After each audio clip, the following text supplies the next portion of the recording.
សួស្តីទាំងអស់គ្នាខ្ញុំសូមនេះយកមកសម្រាយរឿងមួយដែលមានចំណងជើងថាចាស់ Twilight សម្រាប់អ្នកចង់បាកាហ្វេខ្ញុំអាចដូណេតតាម QR នេះបានតិចឬច្រើនខ្ញុំទទួលយកទាំងអស់អញ្ចឹងកុំឲ្យរងចាំពេលយូរតោះ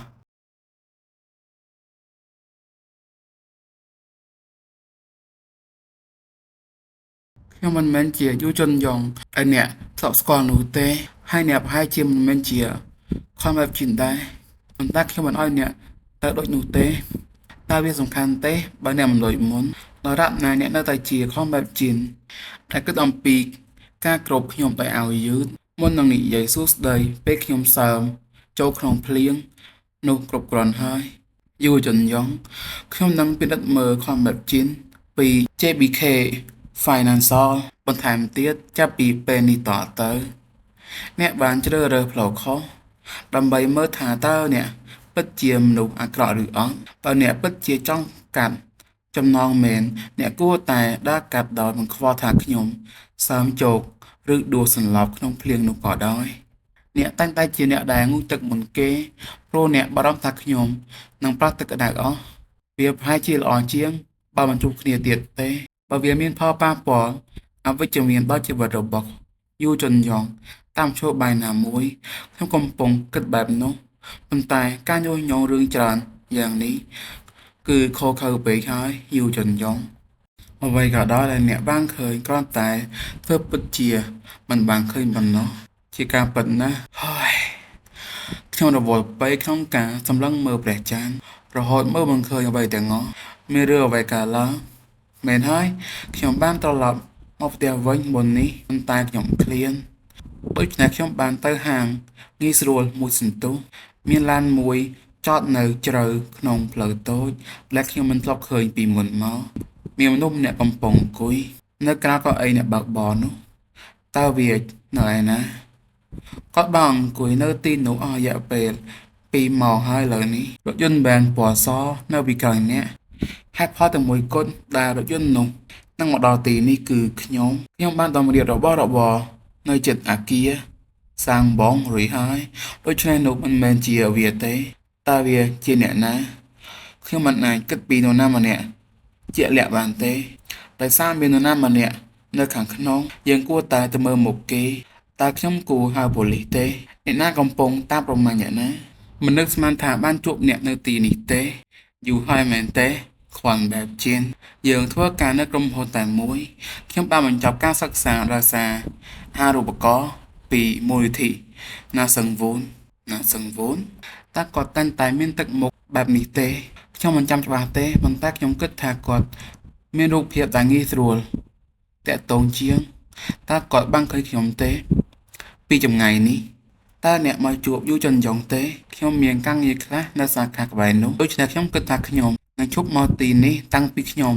នៅទីក្រុងចុះអ្នកវិញខ្ញុំធ្វើការនៅក្នុងការដ្ឋានកន្លែងនោះជុនយ៉ងខ្ញុំប្រហែលជាសប្បាយចិត្តតែបានជួបអ្នកប៉ុន្តែមិនបានប្រាប់ខ្ញុំទេជុនយ៉ងរវល់ជាមួយការងារណានាងនៅក្នុងនាយកស្ថានស្នូមួយរបស់ក្រុមហ៊ុនយើងនាងតែងតែបូកែខាងការសិក្សានិយាយសួស្ដីមុនពេលអ្នកទៅអីគេតាំងពីអ្នកចាប់ផ្ដើមជួបជុនយ៉ងតាំងពីពេលណាតើអ្នកមកទីនេះដោយដឹងរឿងនេះមែនទេវាជាការប្រសើរជាងក្នុងការសួរយុវជនយ៉ងជាជាងខ្ញុំយើងបានឆ្លោះគ្នាខ្ញុំកំពុងណាត់ជួបនារីម្នាក់ទៀតតើអ្នកដឹងទេថាយុវជនយ៉ងមានមោទនភាពប៉ុណ្ណាខ្ញុំខុសហើយយើងទើបតែជួបគ្នាប៉ុន្តែខ្ញុំគិតថាខ្ញុំយល់ច្រឡំហើយយើងនៅជាមួយគ្នាយូរហើយបើអ្នកចង់បញ្ឆោតអ្នកដទៃអ្នកមិនគួរបង្ហាញសញ្ញានៃការស្ទាក់ស្ទើរនោះទេបើអ្នកនៅជាមួយគ្នាយូរហើយការជួបគ្នាតែមួយបានបង្កឲ្យមានការយល់ច្រឡំវាហាក់ដូចជាអ្នកបានបាត់ទំនុកចិត្តបន្តិចបន្តួចអ្នកនៅតែរស់នៅក្នុងពិភពលោកដែលគ្មានកង្វល់ណាសឹងវូនមួយដែលមិនត្រូវការភាពបត់ចោតកុំគិតចង់នៅចន្លោះពួកយើងឥឡូវនេះអីខ្ញុំមិនគិតបែបនោះទេ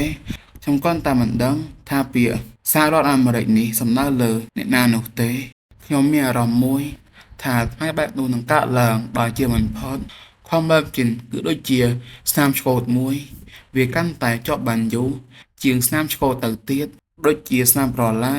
ដែលមិនរបូតចេញមិនថាអ្នកព្យាបាលយ៉ាងណាក៏ដោយ គាត់តែងតែជាប់នៅកន្លែងណាមួយជានិច្ចបាទប្រហែលជាវាដោយសារតែភាពស្មុគស្មាញនៃភាពអន់របស់ខ្ញុំយ៉ាងណាមិញយូជុនយ៉ងមិនដែលនិយាយឈ្មោះរបស់គាត់ជាមុនទេយូជុនយ៉ងតែងតែមិនខ្វល់ពីឈ្មោះនោះទេចំពោះខនបែបជីនវាចម្លែកណាស់ដែលគាត់បាត់ខ្លួនភ្លាមដូចនៅក្នុងមួយយប់ខ្ញុំឆ្ងល់ថាតើគាត់មិនអីទេឬតើគាត់រស់នៅយ៉ាងម៉េចទៅ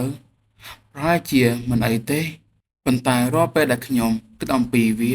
ខ្ញុំបានដឹងខំបែបជីនប្រហែលជាស្លាប់ហើយមែនទេខំបែបជីនគឺជាស្នាមប្រឡាក់ដែលមិនរបូតចេញពីយូចុនយ៉ងដែរខ្ញុំមិនអាចធ្វើដូចជាគ្មានអ្វីខុសទេបន្ទាប់ពីយើងបាត់បង់ដានរបស់ខំបែបជីននៅពេលដែលគាត់បាក់ខ្លួនបែបនោះតើយូចុនយ៉ងធ្លាក់ដល់កម្រិតណាបើម៉ាក់របស់យូជុនយ៉ងមិនបានដួលនៅពេលនោះទេអ្នកណាដឹងថានាងនឹងបាត់បង់ច្រើនជាងនេះទៅទៀតយូជុនយ៉ងមិនដែលអនុញ្ញាតឲ្យខ្ញុំចូលទៅកន្លែងបែបនោះទេកន្លែងដែលនាងធ្លាប់អនុញ្ញាតឲ្យความបែបជីនចូលប៉ុន្តែវាមិនសំខាន់ទេយ៉ាងណាមិញគ្មាននរណាម្នាក់អាចចូលទៅក្នុងកន្លែងនោះបានទេខ្ញុំជាបុរសដែលនៅចិត្តយូជុនយ៉ងបំផុតយូជុនយ៉ងនឹងតែងតែនៅក្បែរខ្ញុំប្រហែលគ្មានបុរសណាម្នាក់នឹងឈរនៅក្បែរនាងទេបើយើងបន្តរស់នៅបែបនោះនៅថ្ងៃណាមួយសូម្បីតែទំនាក់ទំនងនេះដូចជាខ្សែបន្ទាត់ស្របគ្នានោះជាអ្វីដែលខ្ញុំជឿប៉ុន្តែខ្ញុំតែងតែមានការថប់បារម្ភពេលនៅក្បែរនាងក្នុងករណីដែលខ្ញុំបានចូលខំបែបជីនឲ្យចៃដន្យបើគាត់បានមករកយូចុនយ៉ងនឹងបើកទ្វារឲ្យគាត់យ៉ាងទូលាយស្វាគមន៍គាត់ដូចជាគាត់បានត្រឡប់ទៅកន្លែងដែលគាត់រស់នៅវិញបង្ហាញមុខដែលខ្ញុំមិនដែលឃើញដោយសារញញឹមបំពេញចន្លោះនោះទាំងស្រុងជាមួយគាត់ហើយថ្ងៃនោះទីបំផុតក៏បានមកដល់